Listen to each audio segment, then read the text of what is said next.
नमस्कार दोस्तों, good morning. आप सभी का स्वागत है हमारे YouTube चैनल पर। आप सभी को होली मुबारक। आशा करता हूं कि आपने बहुत अच्छी होली का ये जो त्योहार है बहुत अच्छे से मनाया होगा।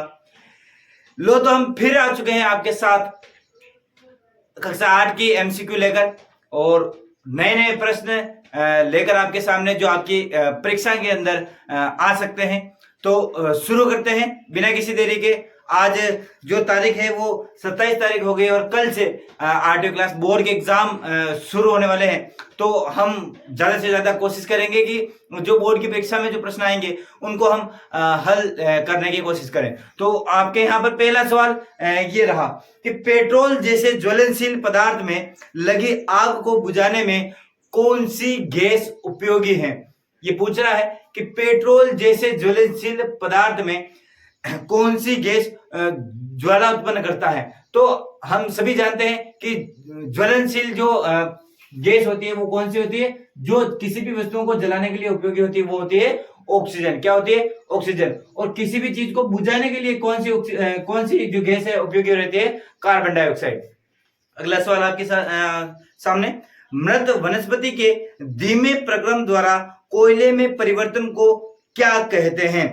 मृत वनस्पति किसे कहते हैं? कि कई वर्ष पहले या जैसे जो सड़ी गली जो वस्तुएं होती हैं, जैसे पत्तियां या पेड़ जो जमीन पर गिर जाते हैं, उसके बाद में उस पर मिट्टी लग जाती है और नीचे डट जाते हैं, या फिर उसके ऊपर बरसात होती है, गर्मी होती है, उष्मा, ये सभी प्रक्रिया चलती है और उसकी वजह से क्या हो जाता है, वो जो वनस्पति होती है वो मृत हो जाती है।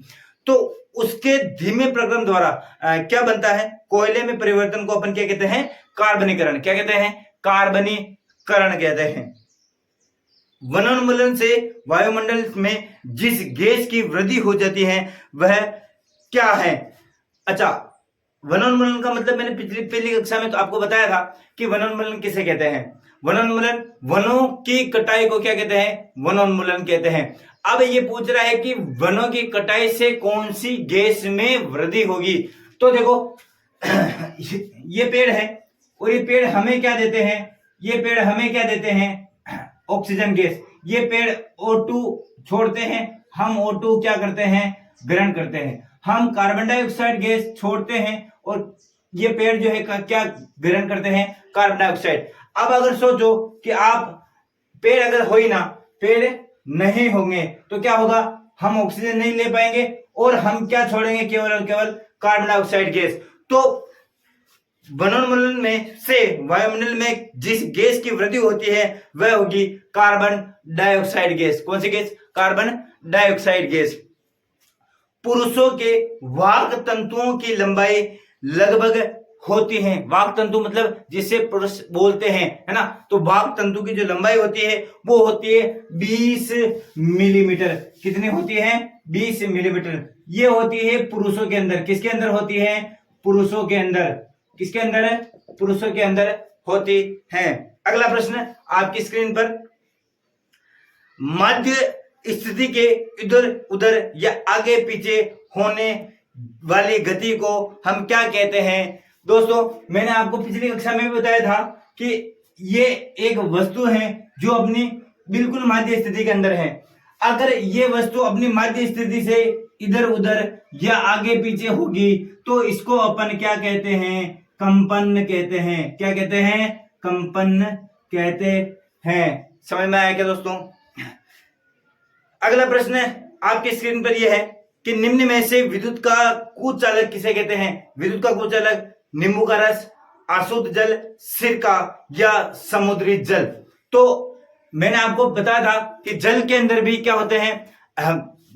करंट फ्लो हो सकता है, लेकिन एक जल होता है जिसे अपन बोलते हैं अशुद्ध जल। क्या बोलते हैं? अशुद्ध जल, जिसके अंदर करंट फ्लो नहीं होता है।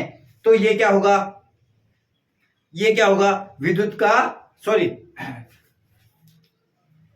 अशुद्ध जल के अंदर विद्युत का जो करंट का है वो फ्लो होता है, लेकिन एक है समुद्री जल। समुद्री जल के अंदर भी होगा क्योंकि वो खारा होता है, तो समुद्री जल के अंदर भी होगा, अशुद्ध जल के भी अंदर होगा, और नींबू के रस के अंदर भी क्या होता है? करंट फ्लो होता है, नींबू के रस के अंदर भी क्या होता है, करंट फ्लो होता है, लेकिन सिरके के अंदर करंट फ्लो नहीं होता है, अर्थात जो विद्युत का कुचालक होगा वो क्या होगा इसमें, सिरका। तो ऑप्शन से जो है वो राइट आंसर हो जाएगा। अगला प्रश्न, साइकिल हैंडल पर लेपन होता है। साइकिल आपने देखा होगा, आपने बचपन में साइकिल भी चलाई होगी, आजकल तो नई नई टेक्नोलॉजी से साइकिल बन रही हैं, लेकिन साइकिल का जो हैंडल होता है उसके ऊपर जो लेप होता है वो किसका होता है, क्रोमियम का। किसका होता है, Cr, क्रोमियम का होता है। अगला प्रश्न आपके सामने ये है कि आप संचरणीय रोगों का फैसला किस प्रकार रोक या फैलना है जो वो किस प्रकार रोक सकते हैं। संचरणीय रोगों का फैलना किस प्रकार रोक सकते हैं। जब हम खांसते हैं या छींकते हैं, देखो संचरणीय रोग किसे कहते हैं, संचरणीय रोग किसे कहते हैं, संचरणीय रोग, संचरणीय रोग ऐसे रोग जो एक व्यक्ति से दूसरे व्यक्ति के संपर्क में आने से होता है। कैसे, अगर इसने छींका तो इसके कीटाणु किस में चले जाएंगे, इस व्यक्ति के ऊपर। अगर इसने खांसा तो भी खांसेगा तो भी किसके अंदर चले जाएंगे, इसके अंदर चले जाएंगे।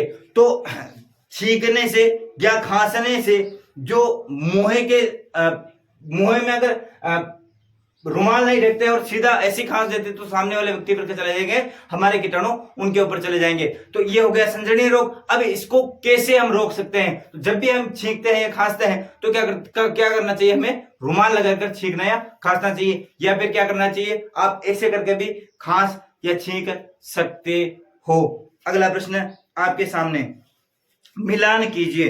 कल्टीवेटर, हम कल्टीवेटर से क्या करते हैं, जुताई करते हैं खेत की। सीड ड्रिल से हम क्या करते हैं, सीड ड्रिल और रहट हो गया। फिर उसके बाद में अपने पास में क्या हो गया, हार्वेस्टर हो गया। तो हार्वेस्टर से तो हम कटाई करते हैं, रहट सिंचाई का साधन है और सीड ड्रिल क्या है, सिंचाई का साधन, और रहट क्या है, बुआई का साधन है। अगला प्रश्न, प्रतिजैविक क्या है, प्रतिजैविक लेते समय कौन कौन सी सावधानी रखनी चाहिए। मैंने आपको पिछली कक्षा में बताया था कि प्रतिजैविक किसे कहते हैं, एंटीबायोटिक। क्या होती है, एंटीबायोटिक। अगर हम बीमार होते हैं तो हम एक दवाई लेते हैं या पैरासिटामोल, जैसे हमें सर्दी या गर्मी या बुखार हो गया तो हम क्या करते हैं, पैरासिटामोल की गोली लेते हैं। अभी जो पैरासिटामोल है ये किसका काम करती है, प्रतिजैविक का कार्य करती है। और इसको लेने समय हमें किन बातों का ध्यान रखना चाहिए कि प्रतिजैविक क्या कर देता है, अगर इसको हम ज्यादा मात्रा में अगर लेंगे तो क्या कर देगा, हमारी जो रोग प्रतिरोधक क्षमता है उसको ये क्या कर देगा, डाउन कर देगा, जिससे हमारे शरीर में क्या आ जाएगी, कमजोरी आ जाएगी। तो ज्यादा सेवन नहीं करना चाहिए। डॉक्टरों के कहने पर ही क्या करना चाहिए, इसका सेवन हमें करना चाहिए।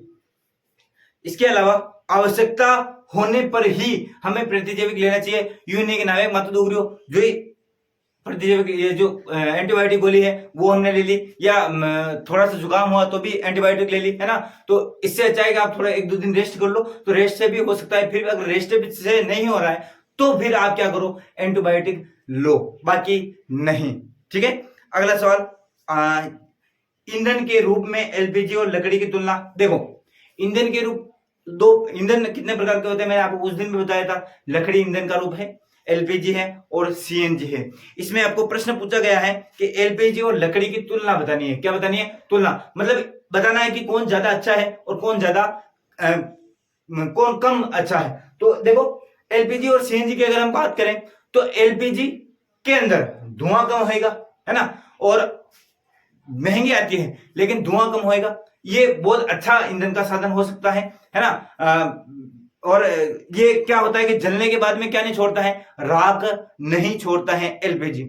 और एलपीजी का पूरा नाम मैंने आपको बता रखा है। और सीएनजी जो लकड़ी है वो लकड़ी क्या करती है, पूर्ण रूप से नहीं जलती है, जलने के बाद में क्या छोड़ती है, राख छोड़ती है ना। और इसके जलने से कौन सी गैस निकलती है, कार्बन डाइऑक्साइड गैस निकलती है, ध्यान रखना, है ना। इसके बाद में रिक्त स्थानों की पूर्ति कीजिए। किसके, रिक्त स्थानों की पूर्ति कीजिए। ये प्रश्न बहुत ही महत्वपूर्ण है। हर प्रश्न का पैटर्न किस प्रकार आएगा, मिलान वाला है, सही और गलत वाला है, प्रश्न है 1 नंबर के हैं, 2 नंबर के हैं, 4 नंबर के प्रश्न है, इसके बाद में मिलान करना है और रिक्त स्थानों की पूर्ति करनी है, फिर 4 नंबर के प्रश्न आपको दे रखे होंगे, तो आपको किस प्रकार से पैटर्न आएगा वो भी हम क्या कर रहे हैं, लगातार आपके सामने समझा रहे हैं।